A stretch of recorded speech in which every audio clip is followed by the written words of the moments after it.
आई मला 10 रुपये दे. घे बेटा.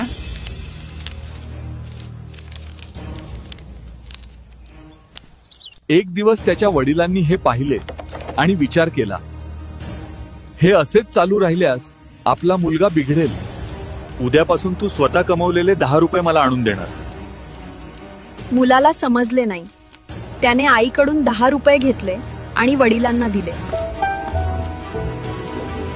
आता ते रुपये बाजूच्या जुन्या विहिरीत फेकून दे.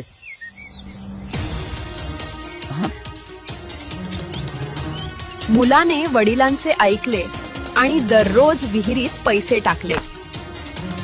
दिवस गेले आणि एका सकाळी आई म्हणाली, बेटा, माझ्याकडे पैसे शिल्लक नाहीत. आज तू स्वतःच कमवले पाहिजे. वडिलांचा नियम कडक होता. त्यांना रोज 10 रुपये हवे होते.